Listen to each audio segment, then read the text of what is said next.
Article 1, technical updates to the zoning bylaw.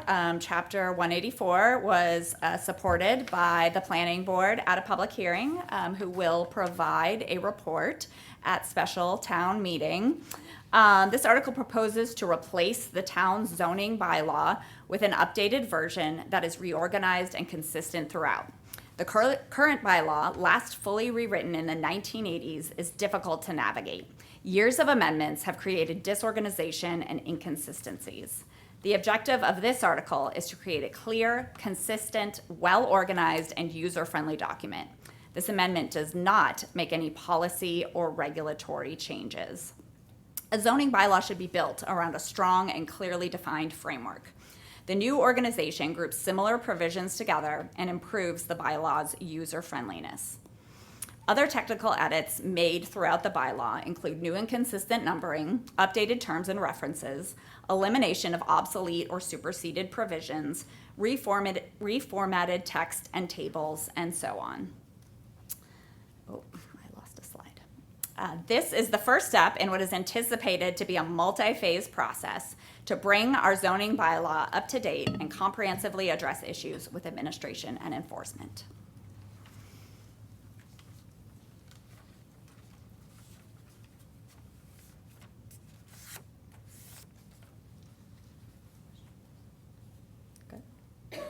Keep going. Keep going. We're on a roll. These are your articles and presentations. Yeah. There's opportunity for questions or any feedback. Okay. Yeah. All right.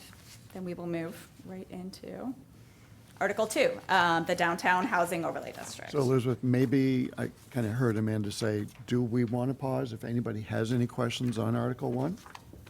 And anyone in the public too. I mean, use this as a info session. Again, I would just note a little addition. Appendix A is the reason the warrant, if you do receive it and pick it up, is so thick.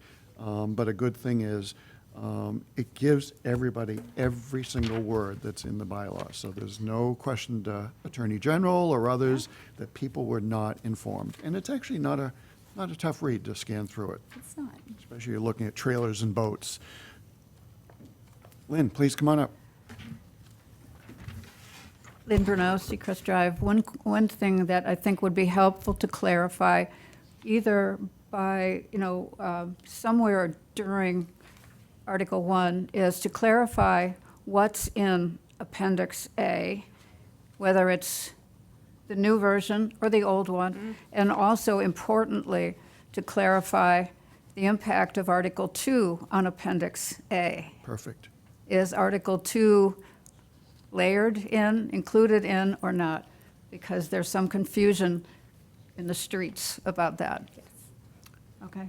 You see what I'm saying? I do see what you're saying. So I will add a statement that the full text of the zoning bylaw as proposed is provided within the warrant in Article A. And then just to answer your second question or This is just really, when you get to Article 2, would you clarify whether it is or is not included in Appendix A? yes, And I think the answer is no, it's not.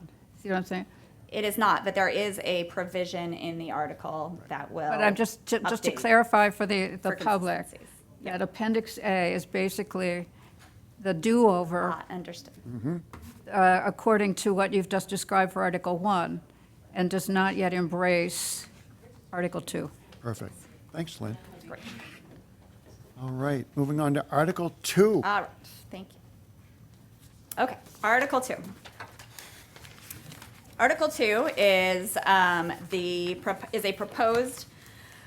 Downtown Housing Overlay District. This article proposes to add a new streamlined permit pathway that supports year-round attainable housing to our zoning ordinance.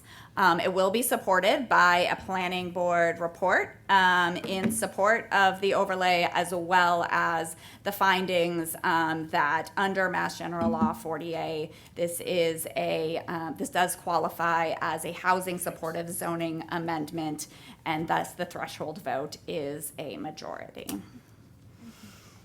So the goals that have, this project advances 3 critical priorities for the town. The first being to meet community housing goals by encouraging private investment in attainable year-round and missing middle housing. The second is to reinforce downtown Orleans' character and pedestrian orientation through encouraging infill development and high-quality design. And third is economic development to support existing and future Orleans businesses by increasing the year-round customer base and stabilizing the workforce. This project was initiated and led by the Planning Board in response to it being identified as a priority action in our 10-year housing plan, as well as by a recent small business survey. It's also in response to feedback from the community, a desire for more diversity of housing types in smaller missing middle increments, and the ability to downsize into walkable development. Town of Orleans last year had a median home sale price of $1.2 million. Traditional single-family home ownership has become unattainable, and we need other options for encouraging the market to produce new types of housing in downtown. Finally, we seek to meet our housing needs in a planned way that enhances and supports the character of our community as well as year-round local business activity. And when we think about the character of Orleans, we recognize that that character is varied. Orleans has been impacted by development oriented towards the automobile that leads with parking, and over time has resulted in a lack of cohesion in what we think about as our traditional downtown village center. The architects of this project, both actual architects as well as the planning board, thought about the historic building types and characters that are present today as we shaped regulations for the future, as well as looking back to the past and thinking about some of these unexpected building forms that began when downtown Orleans established itself as a mercantile center. So the study area for this project is downtown Orleans, between the Orleans Eastham Rotary and Exit 89, primarily consisting of Route 6A, Route 28, and Main Street. And this area was chosen as an area of focus primarily because it is served by municipal sewer. So we can assure that any new wastewater flows will be addressed by that sewer and will not compromise our existing water quality. This area also has a very strong foundation of planning that we were able to build on for this project. There have been over 20 years of planning studies for downtown development that conclude with a community consensus that you all want downtown Orleans to be a vibrant, walkable center, one that can be a destination and a center for commerce and culture going forward. So the Downtown Housing Overlay District, again, is an optional overlay district that builds on top of the existing zoning that is there today. It provides, again, a new permitting pathway that allows, as of right, mixed-use development and multifamily housing. And existing zoning remains in effect. So any activity, any land use that can occur on a property today remains. It does not take away the rights to use any property that are in place today, but again, provides a new optional pathway to promote and support year-round attainable housing downtown. And again, we are seeking to lead with housing as a foundation for this bylaw. Any new development that is constructed under this bylaw must be restricted. 50% of that development must be restricted for residents for households who live here year-round. So this is not seasonal housing. This is not short-term housing. 50% of the units in these new developments must be deed restricted for year-round occupancy. In addition, we seek to provide diversity in incomes as well. 15% of any housing in a development must be income restricted to households at or below 200% of our area median income, and 10% of units in any new development must be permanently restricted as affordable for households that are earning 80% of the area median income. The proposed zoning uses a modern approach that looks at regulating building form, not just as it relates to the lot, but as a tool to build and rebuild the character of a community going forward. And we use 4 primary metrics in this, what we call form-based zoning, to shape potential new growth going forward. And that is the size of a building footprint, its height, the pitch of the roof, and breaking up the massing of the building, what we call facade articulation, to ensure we don't see big, boxy warehouse development. So the underlying concept of the overlay district uses a buffer zone concept. Again, thinking that a lot of the development that has happened along these key roadways in Orleans has become oriented more towards the automobile. We seek to flip that and orient future development more towards people, more towards the pedestrian, by pulling buildings closer to the street, by making them smaller scale, and then allowing behind that village scale development the potential for larger buildings that are able to accommodate community housing needs. So there are 2 districts, what we call the village scale district and the commercial district. Again, in the village scale district, smaller footprint sizes are allowed as a base strategy. 4,000 square foot building footprints, 2.5 story height, and again, everything with a pitched roof and the requirement to break up massing. In the commercial center district, 8,000 square foot footprints, 3.5 story base, again, the requirements for pitched roof and articulation. The zoning goes a step further for housing developments that are willing to 100% meet our community housing goals. Again, meeting the base requirement that 50% of these units be provided for year-round housing. But for those developments that allow 40% of the units to be attainable and 10% of the units to be affordable, so 100% of the units in that development restricted, an incentive to build a slightly larger building. So in the Village Center District, the ability to raise the building height to 3.5 stories, and in the Commercial Center District, the ability to increase that footprint up to 15,000 square feet.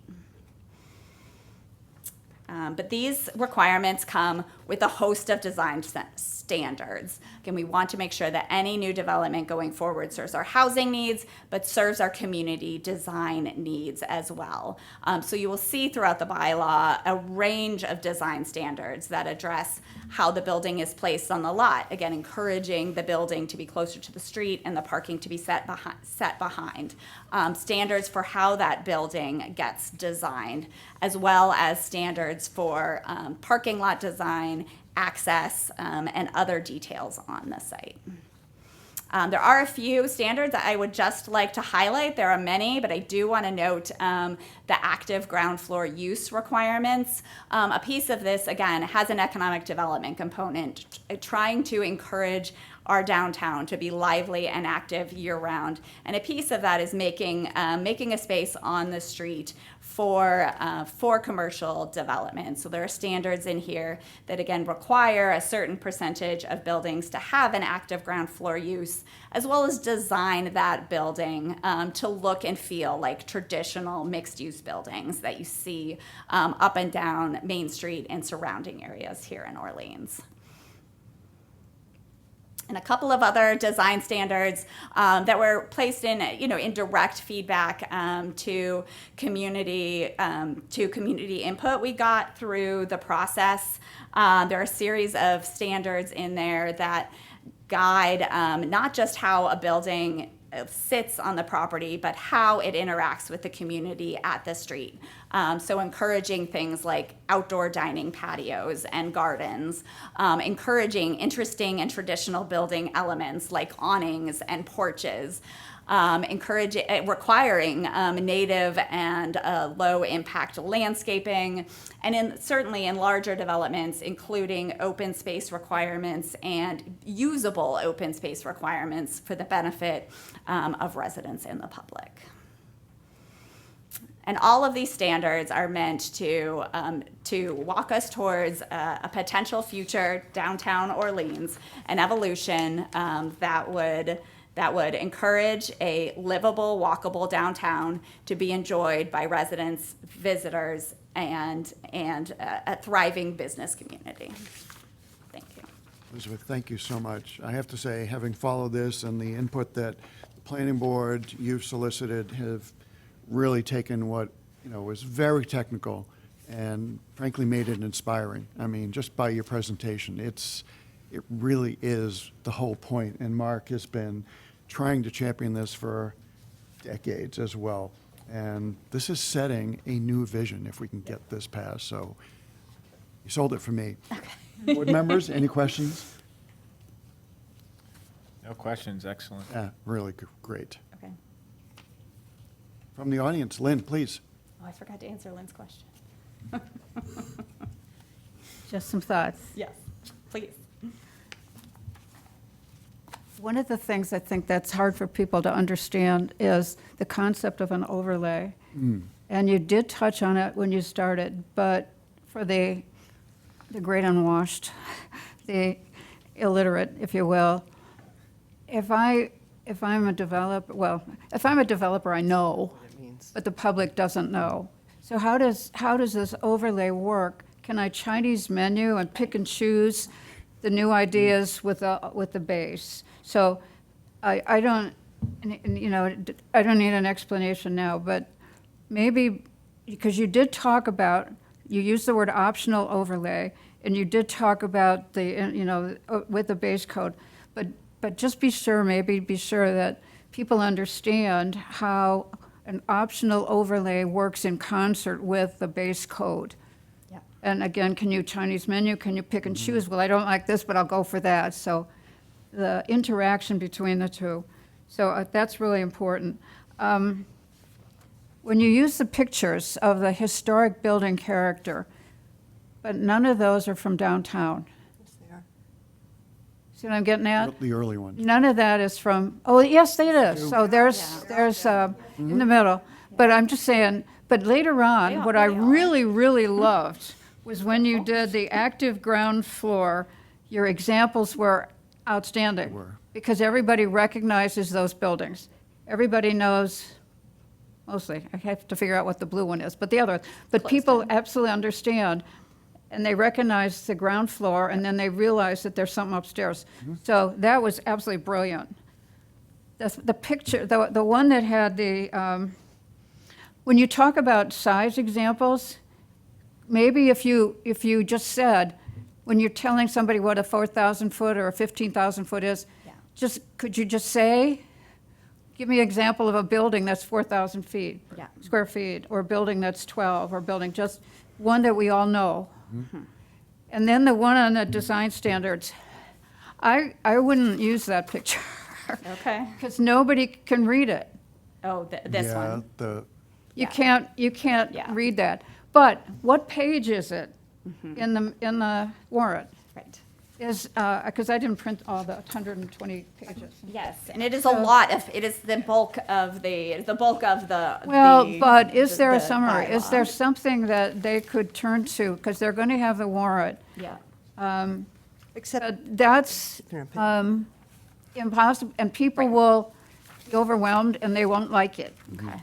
Yeah, we did not try to go through and describe what each understand. one of these standards are. I tried that once, and that felt overwhelming. So I think what we were trying to communicate, and I think this goes back to your first question about pick or choose, is that you don't get to choose. If you pick this streamlining pathway, you are held to this very long list of detailed design standards that we have very been very thoughtful about and crafted very intentionally for I wouldn't be Orleans. shy about referring to specific pages in the warrant where there might be a list or an example, or rather than trying to do this, because Lynn, I profoundly and respectfully disagree because we do not have legal design guidelines in town we have suggested. So this actually shows that for the first time, we will have design guidelines. but say that, but trying to put this on the board, Read it. Right, people no, will you get can't read angry. this, but the point may be that they're held to a design standard Oh, for there the you first go. time. Right, I think the point was to show that there was a lot. Right. And this, correct me if I'm wrong, Elizabeth, but this is a summary of what this language is doing, right? Correct. Yeah, so if you wanted to do this, then do it as a handout. Great idea. Oh, do it Again, as a some of handout. this was just, All right. a lot of it, not just Okay. some of it, but a lot of it's brilliant, really good. And particularly things like the active ground floor where people know the building and Yeah. they can go, aha. Yeah. Great. Any other? Just- Please. Yeah, it's after 6.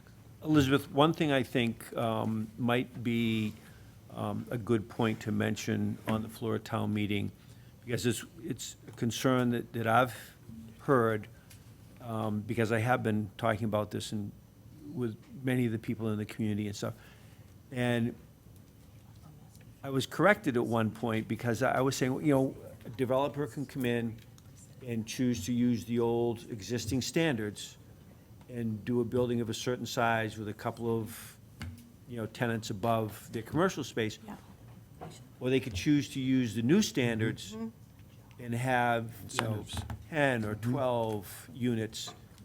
And somebody said, well, it's not just developers.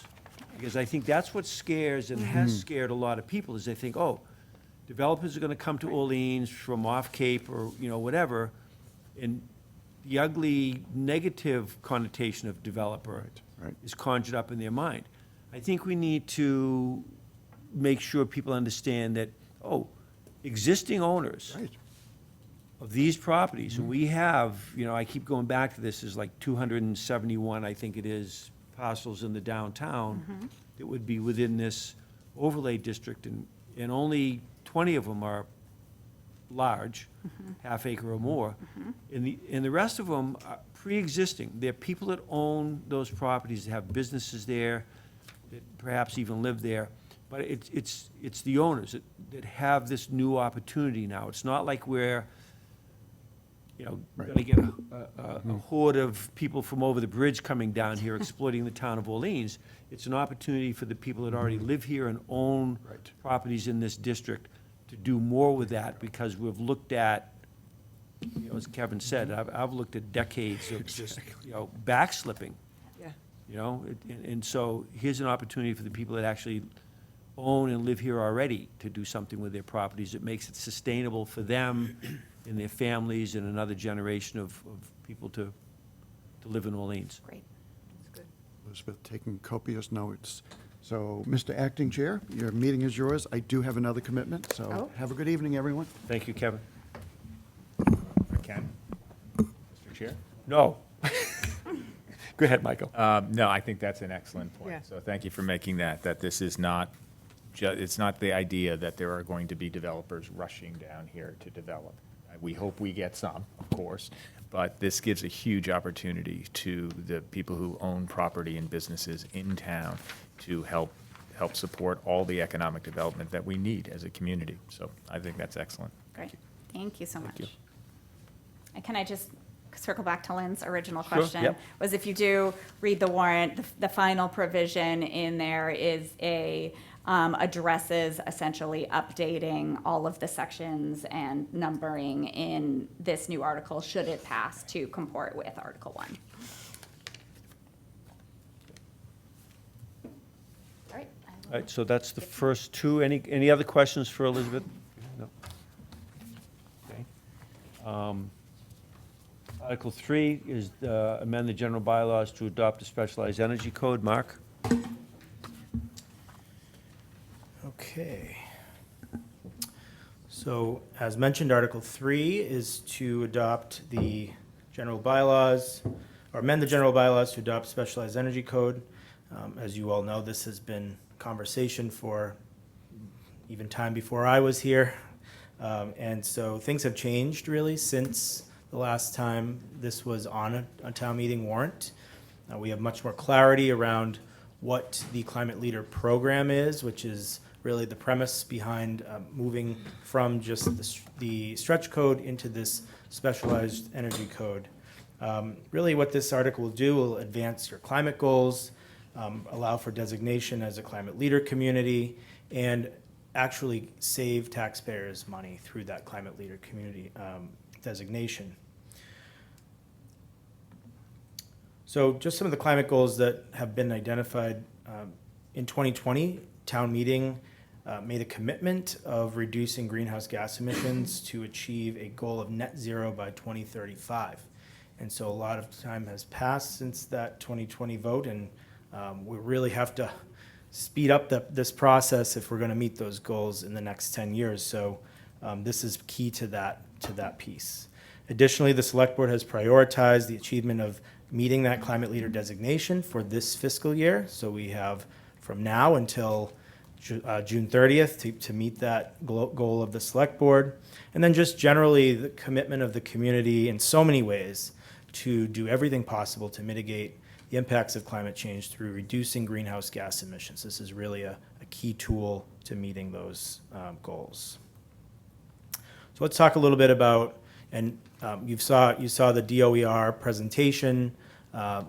We posted that presentation to the Town Meeting Central webpage, and we will be having another presentation by DOER for the public on November 6th at 7 p.m.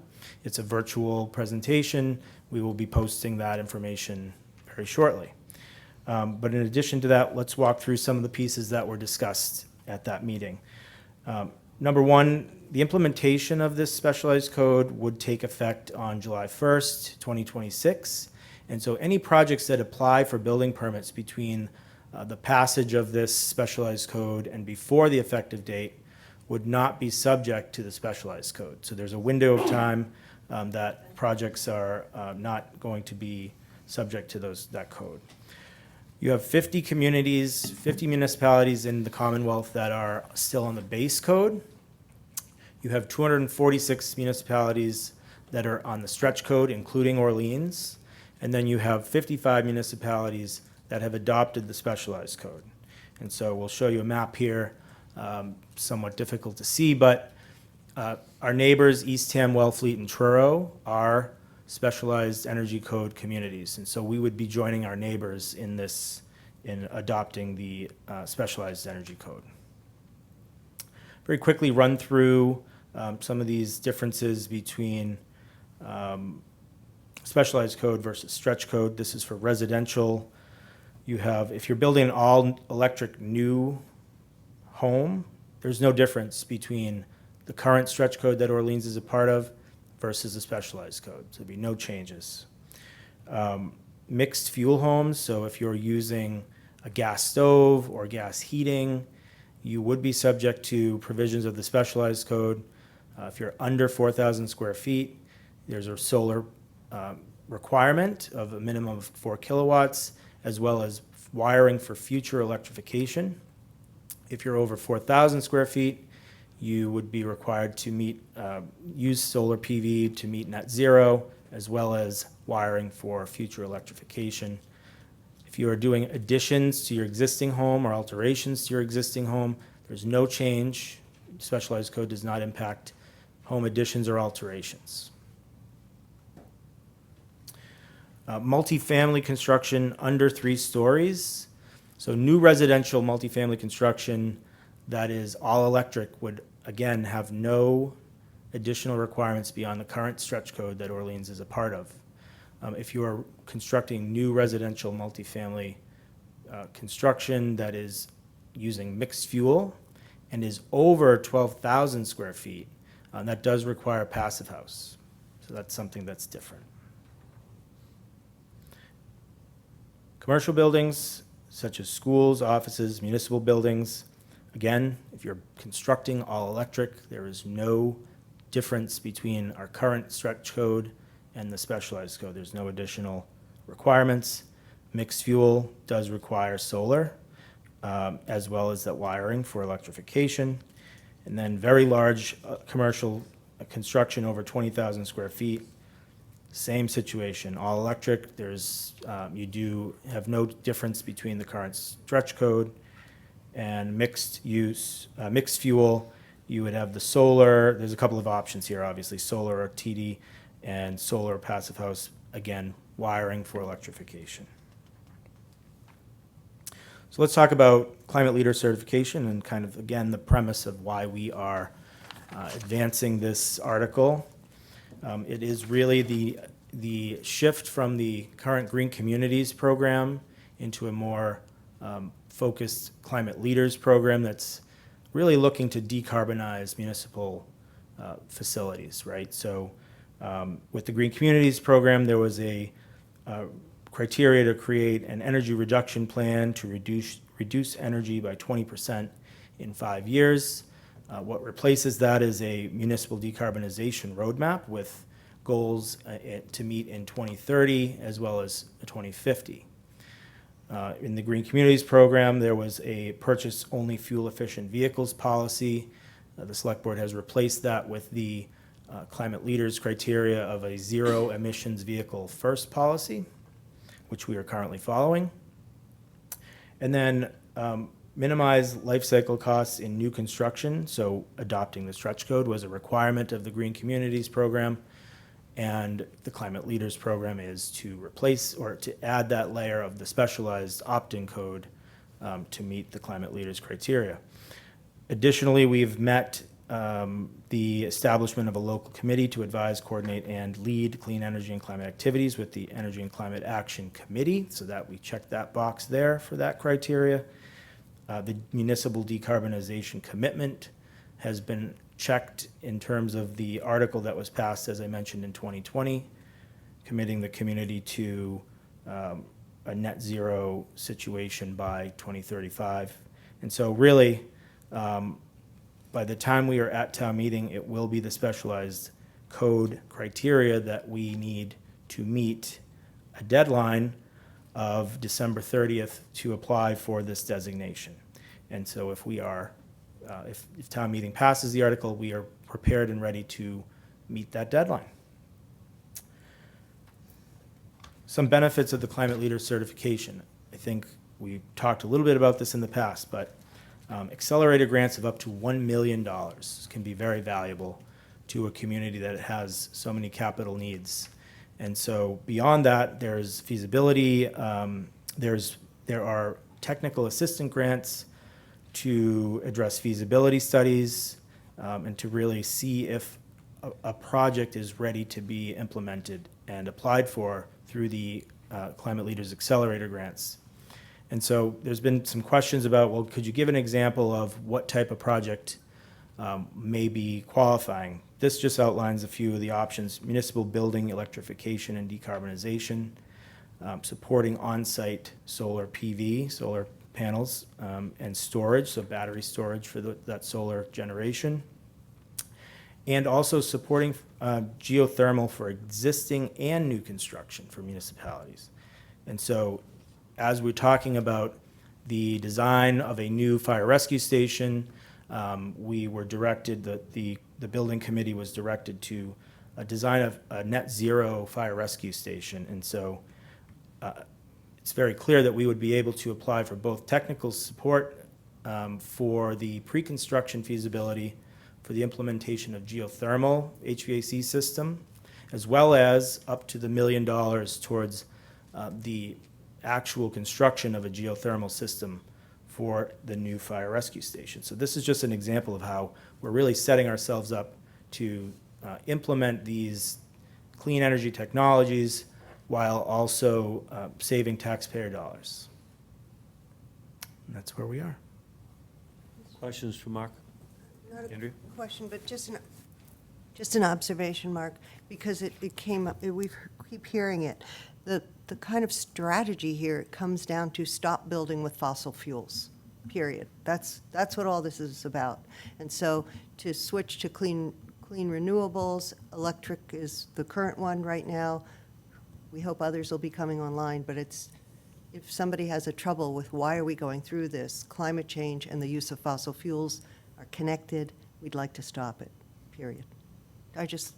A simple way to think about it. Other questions? Lynn? Going to go back one slide. Did you intend to say implantation, or did you mean to say implementation of geothermal? Well, you do put it in the ground, so, Well, yeah, I hear you you. know. But, also, that was just sort of like double checking and make sure you're paying attention. Do you want to say anything about the town commitment? That's the town part of the $1 million. It was 10%, so 100,000. Yeah, but I'm just, just for transparency. So that's, to me, it's one of those things where better to say it than to be asked as though you didn't say it. You know what I mean? Yeah, along the way. Because it's not much, but it's part of the deal. And if you say it, then you don't feel like you're being tripped up by the question. No, I think that's true, actually, because it'll seem like you didn't mention it My point, intentionally, and that it was a hidden cost. right. So, Well, Better to get yes, ahead of but it. in a grant application, you can apply up to 100,000, and then in that process, you have 10% of that Right. as a commitment. Got it. So, But just again, being clear about it. The other, and maybe this is part of the clarity that we're still waiting on, is with regard to affordable housing. One of the things that I was curious about is affordable housing commercial or residential? So I checked with Dr. Google to find out. And apparently, and I specifically for Massachusetts. So, and again, we're kind of still waiting on the information to see what else we'll learn. But apparently, if it's over 3 units, it's commercial. So that's, but that's what an easy question was. But be sure that you know the question and you know the answer, because it could come up.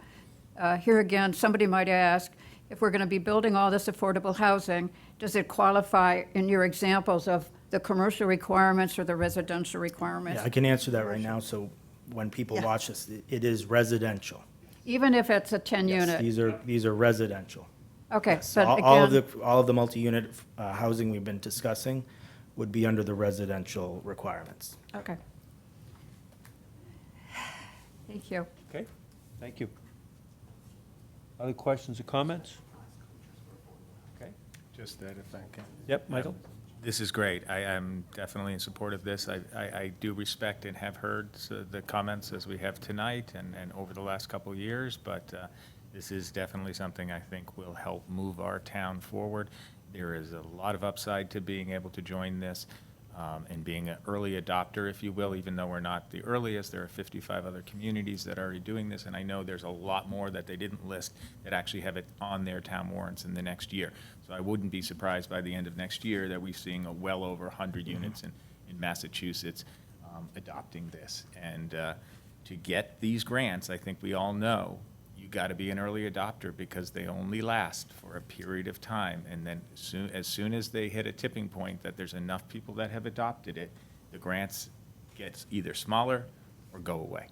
Yeah, So, that's a thank really you. good point.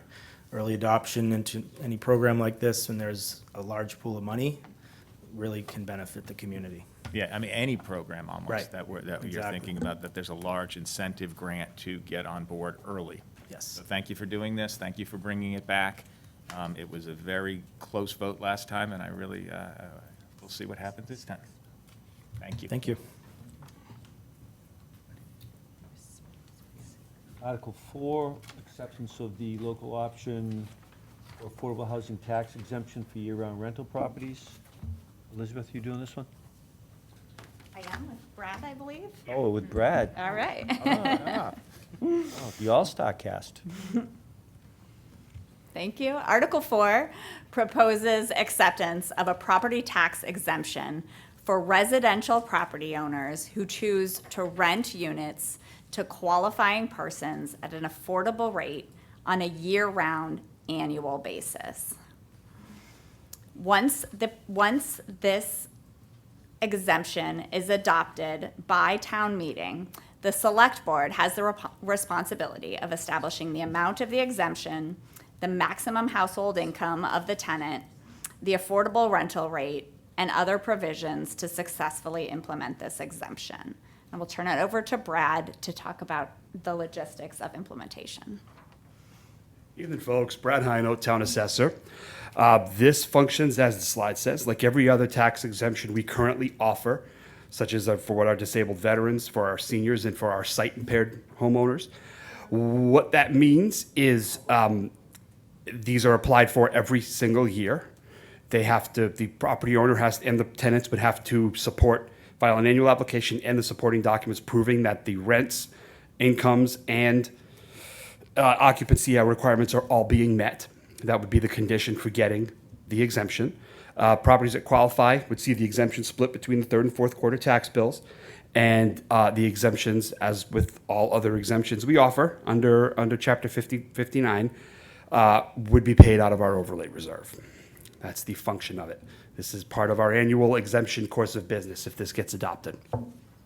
Mr. Chair? Andrea? Brad, could you state for the public, what are the current exemption rates for vet seniors and sight impaired? Okay. So for seniors, you want just the amounts or? Yeah, the percentage. Sure. Percentage, I'm sorry, Andrea. The percentage, The percentage of the exemptions that you qualify for if you meet one of so, these. okay, so for seniors, it's $1,000. Great. That's the exemption amount. For sight impaired folks, it's $500. For disabled veterans, it varies wildly. There are 7 clauses that offer different dollar amounts, ranging from, folks will remember back at the Springtown meeting, they approved Clause 22J, which doubled the actual dollar amounts for several of our disabled veterans. There are 3 other veteran categories we have on record that get a full tax exemption.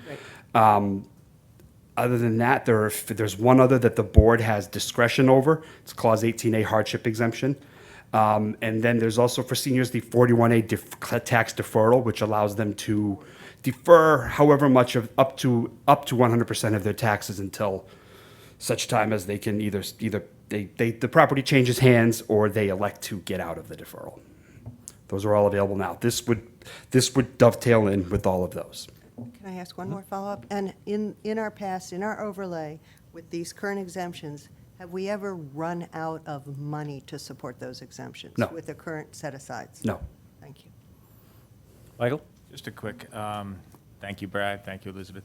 We had one more slide. One more slide. Oh, I'm sorry. Close it off. I We thought- got a question. Sorry. I thought you Can were wait done. to- I'm I can sorry. wait to the end.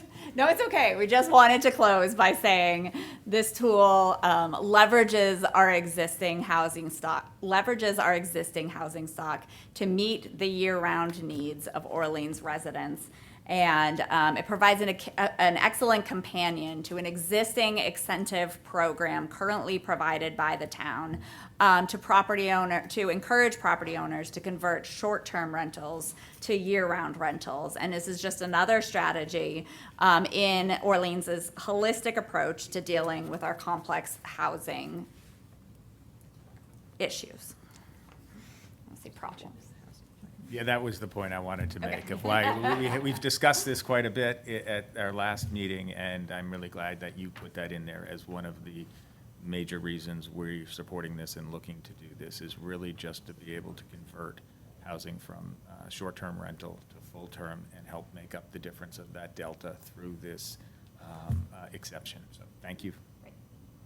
So, go ahead, Andrea. Well, I was just going to say, it's called out in our housing plan as an option, as a community option, is to use tax exemptions to make those conversions from short-term to year-round, which we already voted as a community to put into place. So I would anticipate that we might have a question on process from people in terms of this gets voted. It doesn't do anything until the select board then has to act on, and you had the list of things that the select board has to determine. So I'm sure people are going to be asking us, what's the time frame for that to happen? How much money do we have to build into our overlay account to make up for that? Which, I mean, you can't answer that question until the select board says, how much and what percents and whatever. So I think we could probably just anticipate questions on the process and an explanation of how and when this would all take place. We can add the timeframe here, and then the only other thing that we didn't say that I might propose we potentially say is that if a property owner rents a unit that is part of a larger property, that the portion of only the property that is being rented is eligible for the exemption. So for example, if an ADU is being rented, then that ADU is eligible for that exemption. I don't know Yeah, if you not the main feel like house that's itself, yeah. important. That's good. Yep, okay. Any other questions? No? Just add that, Brad, you want to talk a little bit about Harwich? Because Sure. there was some comments in the past about what towns may have adopted this locally, and we found that out today. Yeah, Harwich has this on their books now. They have all of these categories, criteria you're looking at right now, they streamlined. They went to 125% AMI, and they offer 2 exemption amounts. If you rent a unit 500 square feet or lower, it's $1,000.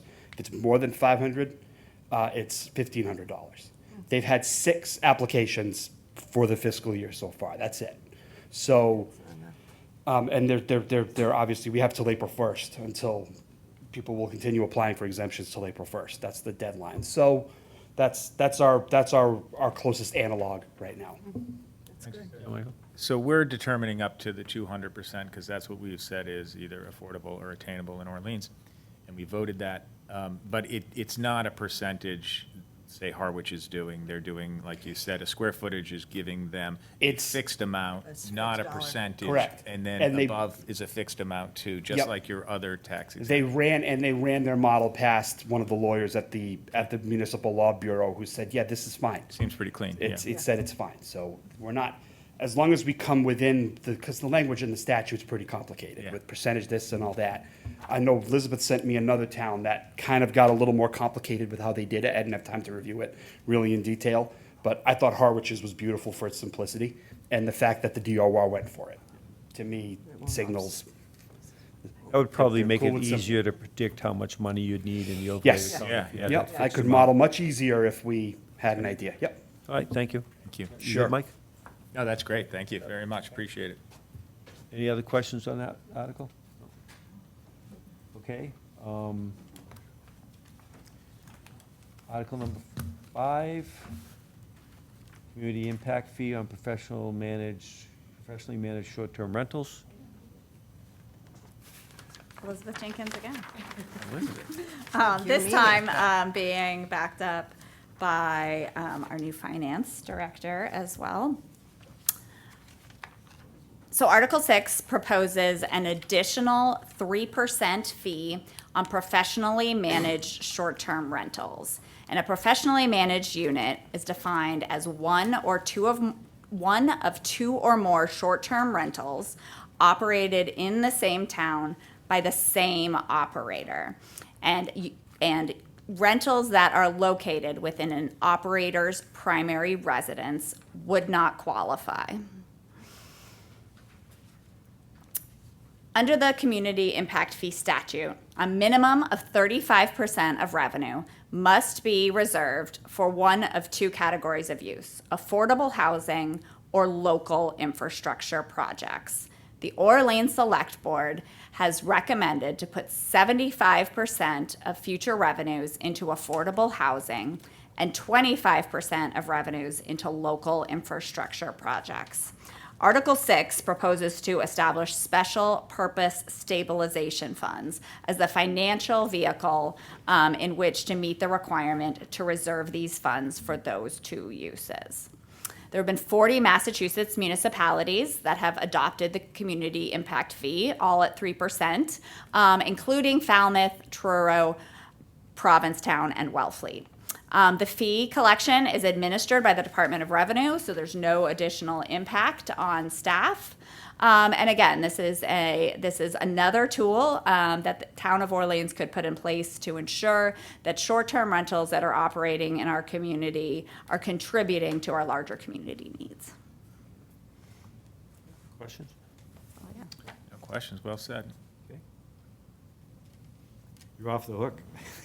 Unless you have something you want to add. My only part is to be here because there's an establishment of a special stabilization fund as it relates to this. We also have one that's coming up on Article 7 as well. So if you have any questions about Yeah, we that. can go right to Article 6 now. All right.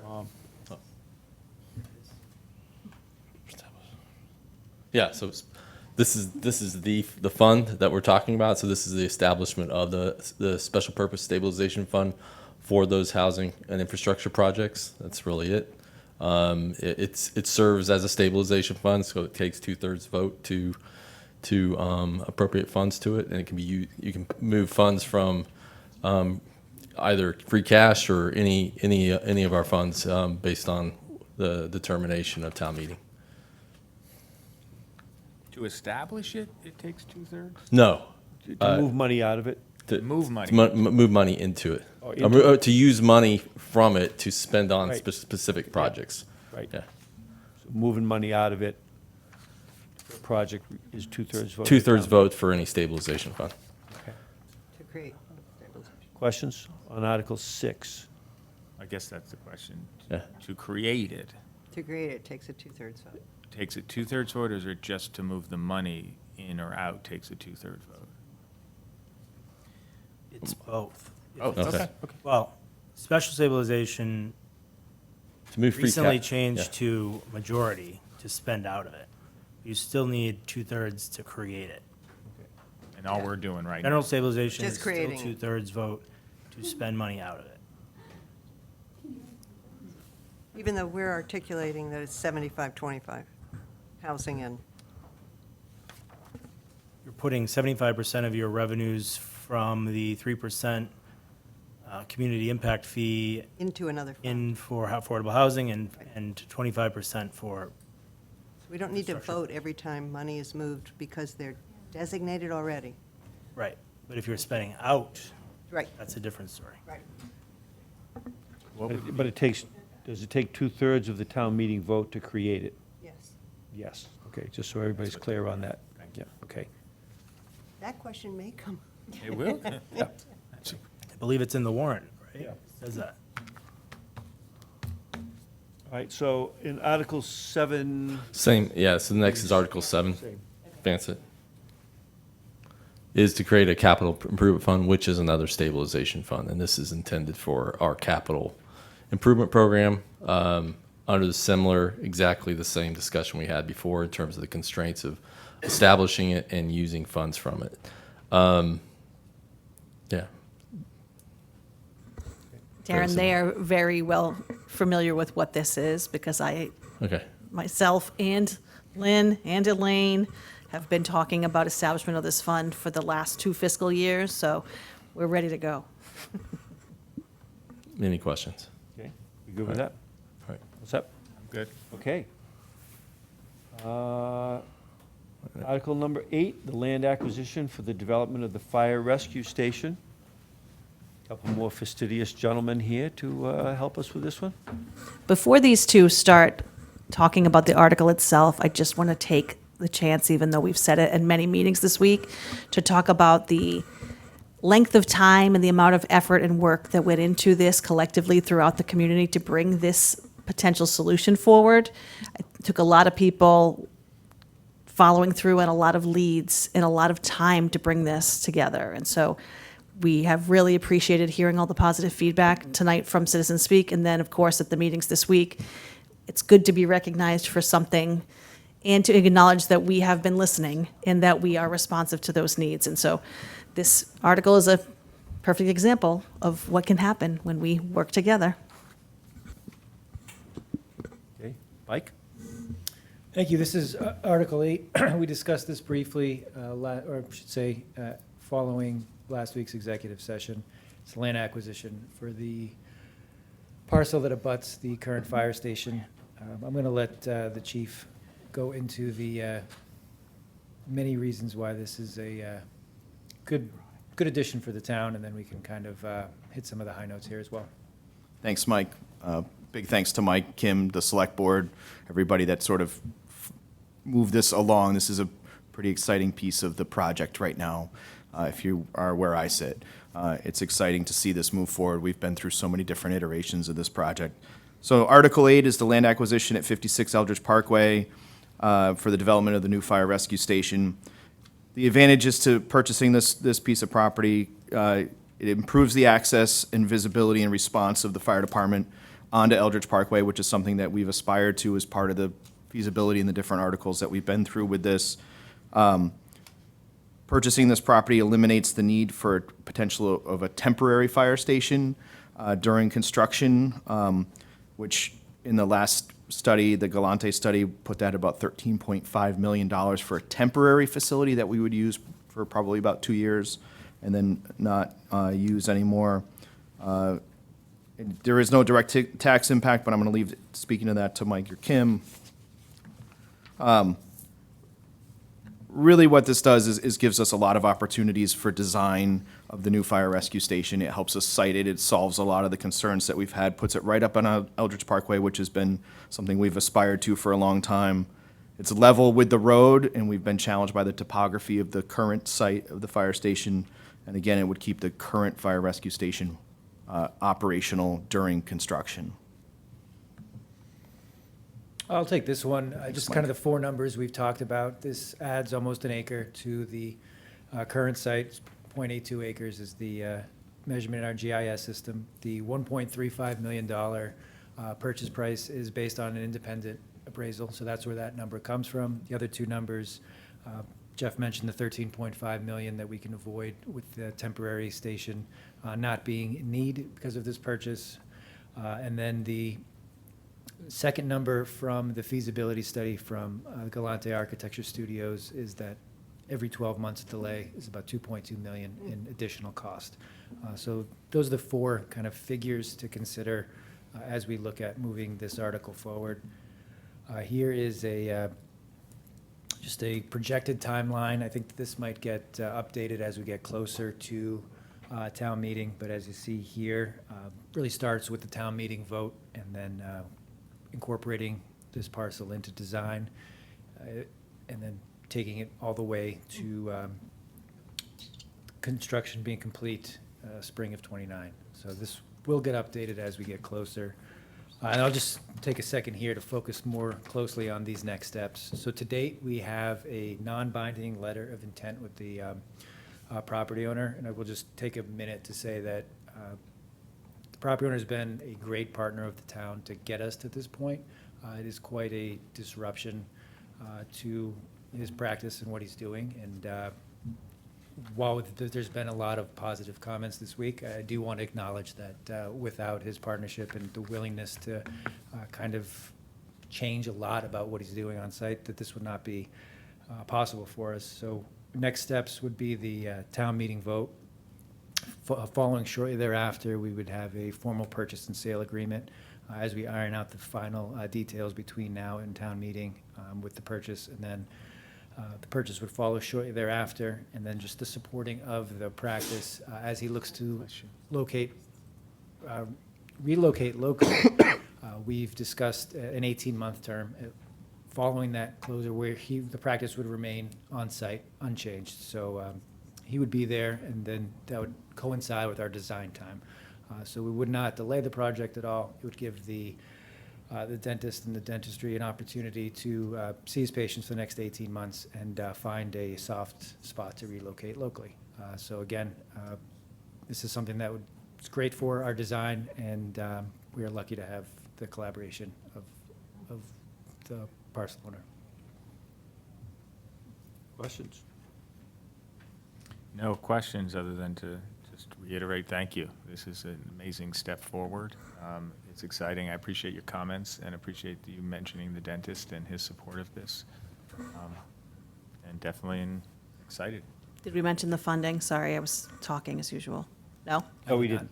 Okay, so, Go ahead. excellent. So just the last couple of years, we've been working really hard to set realistic targets in our stabilization accounts, like the ones we were setting in the previous articles. You know, part of the reason that we took this path is because we wanted to start approaching things instead of borrowing for everything and adding or debt. We wanted to see what cash we had on hand to make strategic investments in our community. Earlier this year, the Select Board adopted a policy, a target of 12% of the previous year's operating budget for general stabilization. Happy to report that we are well over that. We're 16% in change in that account, which means that we have a surplus potentially of about $1.2 million in there that we have available. We were specific when we wrote the policy to say that it should be utilized only for capital projects and land acquisitions and investments. And so this is the first opportunity we've had to really see something come, besides Tonsit, which was another great one, but we were still formulating the policy really at that time. This is a perfect example of why it's important to have cash on hand and why it's important to find opportunities to reinvest back in without having to increase the burden on taxpayers. And so we're really happy that we were able to put this together, and we are happy to see it go to town meeting floor and hopefully pass and get this station moving forward. So, Other questions or comments? Jeff, you good? I'm excited and I'm grateful for everyone that's been involved in this project to this point, and this is just another step forward to hopefully completion in this project. So I'm grateful to everybody that's been working on this, especially Dr. Monfort, who has been collaborating with the town to move this forward. It is a win for everybody and a tremendous opportunity for public safety and quality of life in this community to move this project forward. So I'm super grateful. I think if Kevin were here, he probably would want to quote Gail Briere, longtime educator in this community from the school committee.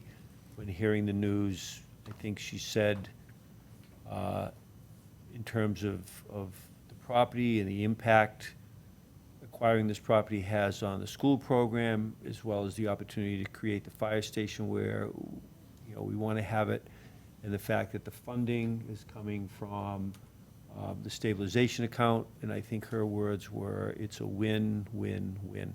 Win. 4. She Whoa. added the last win when she found out about the funding. Yeah, okay, so. Great. So, all right, thank you all. Thank you. Okay, that gets us to Eldridge. Number 9. Good evening, everyone. Tom DeServo, and this title is a little bit of a tongue twister. Director of Recreation, Culture, and Community Events. This is Article 9, the Eldridge Park renovation project. And if it passes, it authorizes $3 million in CPA funds to renovate and modernize Eldridge Park. It improves the accessibility and safety with new courts, an inclusive playground, and ADA-compliant pathways. It enhances community recreation with shaded gathering areas, sustainable landscaping, and upgraded amenities. So this is just an overview of what it would look like potentially.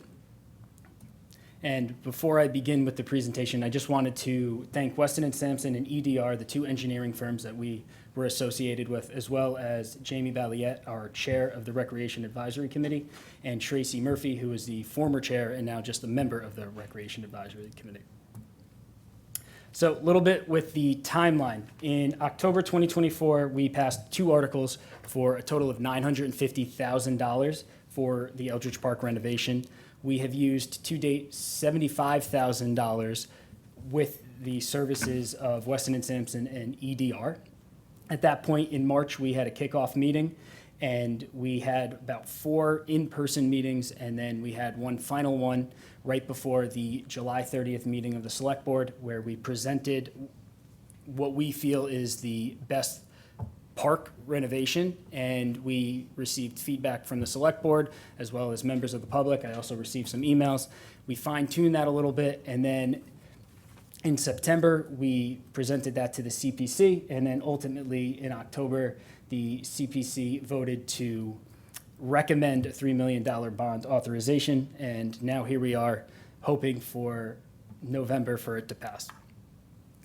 Right here is the list of the amenities, so I can go top to bottom. 1 is the half basketball court. 2 would be the tiered seating area for people to view the Firebirds or just turn around and watch the half court basketball. 11 would be a pad for Porta-John. And as you go down further, you have three, which a bunch of different threes. That would be shaded areas for seating. The one would be for pickleball. The other one could be for the playground. But if you just turn around, you're also able to view the games. We are adding six new pickleball courts. We would be adding 2 new tennis courts. The handball court, which is multi-use, it could be for tennis players, handball players, and pickleball players while they're waiting to get onto the courts. A full basketball court, and then we are going to add additional handicap parking over to the right of that. This is what it would look like with our lights. So as you can see, there is ample lighting, and one of the things that we want to be cognizant of is during the Firebirds games, we don't want too much light to distract the players from being on the field. So we are cognizant of that as we are moving forward with this project. And then this is just an up-close view of the northern section.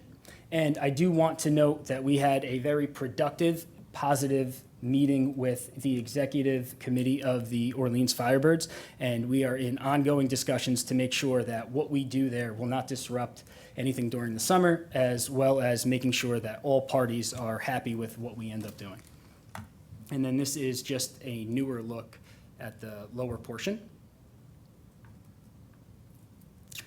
Big question is, how much would this cost? It would cost roughly $5.5 million.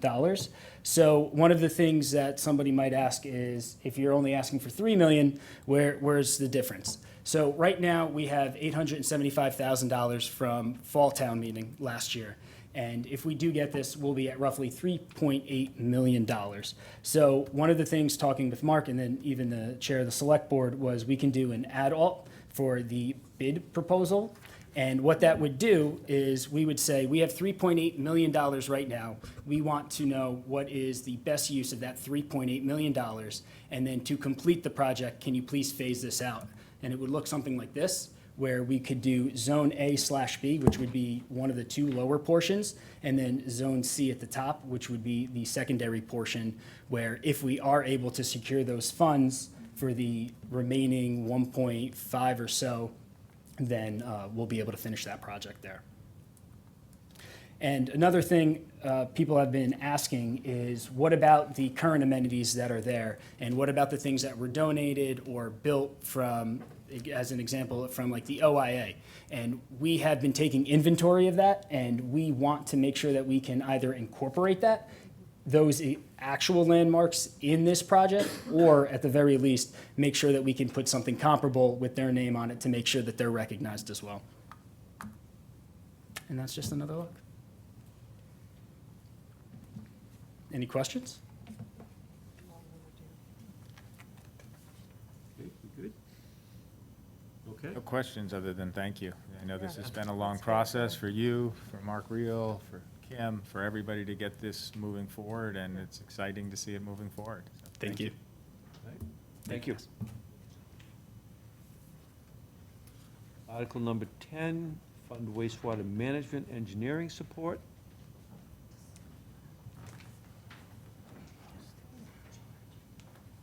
Back from the, I'll foreign fill in as travels? George is not here tonight. So Article number 10 is a reoccurring funding article to support the town's implementation of the comprehensive wastewater management plan.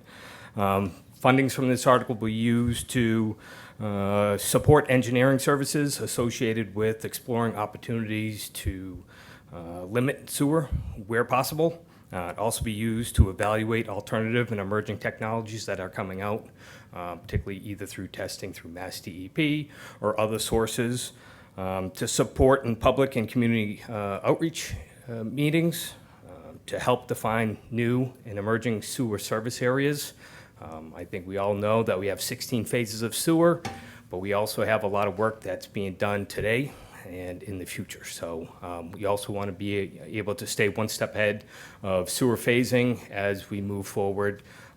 We're on phase 3 that's moving forward. We're soon going to be starting to advance preliminary discussions on phase 4, and might change discussions here and there. We also want to ensure that we meet the new and emerging Mass DEP guidelines. They're constantly changing. We're always trying to stay one step ahead of them. We also want to make sure that we're evaluating actual sewer data that we're getting. Phase one, we're starting to get properties connected to the sewer system. There's been many years where planning efforts have taken place where we're using some data, some assumptions based on data. Now that we're getting actual data in, we want to be able to compare that stuff. So, like I said, this is a reoccurring article. Support services with the amended comprehensive waste management plan, $150,000 will come out of the wastewater stabilization account. So, happy to answer any questions. Any questions from the board? Andrea? Just a little one, just not about this, but you raised the point. In the past, we were really clear about when we're just moving money from pocket to pocket. And so much of this, we may get asked from, where it may be good to just, with each article, I know we say does not affect taxes, but I think we can be, like, precise. No impact pocket to pocket, right? Right, transfer. Yeah, this is just a transfer. Transfer of existing funds. Right. Yeah, it's- Okay. Thank you. I think we're good. Thank you. Okay.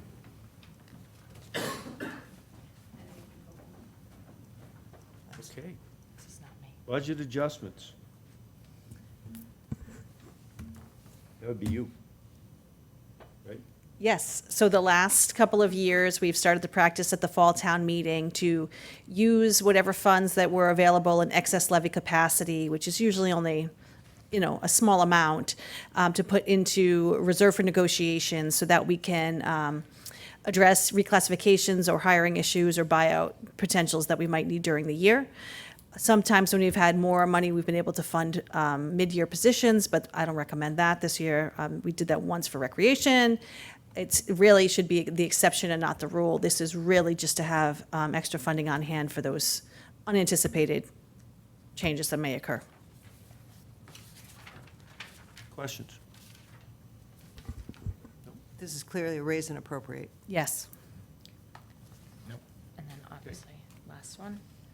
Yes, And we're good. then I did want to let the public know that we have a schedule of open houses and information sessions set up for the beginning of November before town meeting, so they can come and ask questions. Any question, no question is too big or too small. Staff will be on hand to answer those.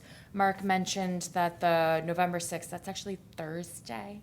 I will edit that. Thursday, November 6th, is a specialized energy code presentation with DOER in the Nauset room and on Zoom.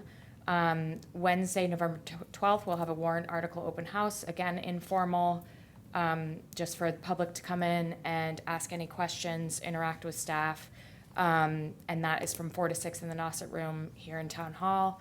Then in an effort to get out of Town Hall and offer open houses, thank you, in different times of the day. We'll be at the Snow Library Thursday, November 13th during the lunch hour, so from 12 to 1:30. And then Friday, we'll be at the COA, Council on Aging, in the morning from 9 to 10:30 a.m. And then, of course, on the day of town meeting, staff will be available beginning at 4 p.m. to answer any questions that people might have. And I do also want to say, Town Meeting Central on the website Please. is being constantly updated with, this presentation will be up there tomorrow. And we have lots of in-depth links, connections to more information about any of the articles. But if anyone has any questions, they can, and can't attend any of these, please reach out to the town manager's office. I just want to add to this one, which is this warrant, this version of the warrant is incredibly costly to print because it has a very long change to a bylaw in it. And we don't want anyone to not have a copy of the warrant, so we are printing 600 copies. But we would ask that members of the community, when they do get that one copy of the warrant, that they put their names on it and hold on to that one, because we don't have duplicates and we really don't want to have to print more than that for the meeting.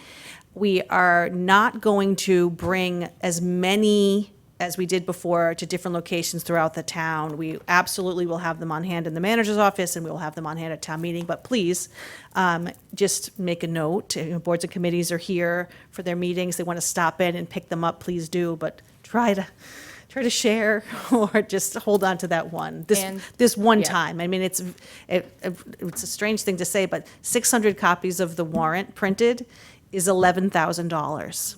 Okay? So please know how valuable your warrant is and put your name on it, please. And those will be available in the coming weeks, but right now it is available online on the town meeting central website. Yes, please. Oh, that was actually what I wanted to add. We're going to have scannable QR codes at each of the information sessions, and I know that people may struggle with technology. I'm also going to try to employ our device advice friends to help people understand how to scan their QR codes to pull up a digital warrant and help them access Town Meeting Central. So please don't be afraid to ask. We're going to put big placards up at each of the locations and show people how to access it electronically, whatever they need. That's going to be available too. Okay.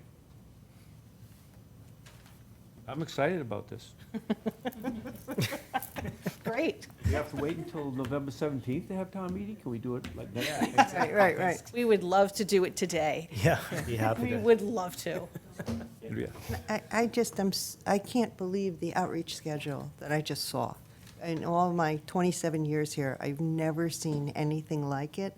So kudos to the town manager and to staff for making access possible at different times of day for different groups of people who have different circumstances. Thank you. Yes, we are serious about having people come and visit us at the town hall. I mean, clearly, obviously, we have decorated and we have candy. We absolutely Come here. The COA. want people to come here and come in and ask their questions before town meeting and feel comfortable about that and have the conversation. That's what we are here for, so please. But if not, we are coming to you as well, and then maybe the next time you'll feel comfortable coming to us. And if you don't want to come in, you can send us an email. Yes. You can tell us where you live, and, no, that's not true. We won't do that, but. Don't need to know that. Mr. Chair, would you like a motion? I'd just like to add, Oh, I sorry. mean, I think it's amazing we're going to meet the people where they are. You know, communication has always been a two-way street. You have to, we're there giving it out, but people have to come also and make an effort to get it. It is all here. We have seen this warrant for a long time. It is excellent. It is tight. It is focused. Thank you. But we really, I think to Kim's point, there's a lot of opportunities for people to come and meet us halfway with this communication. Never before has there been so much offered to be in different places and by different parts of the town support. So thank you for that. That's it. I move, Mr. Chair, with your blessing that at about 7 o'clock we adjourn. 6:59. 6:59. Do I have a second? You have a second. Moved and seconded that we adjourn. All those in favor? Aye. Aye. And adjourned.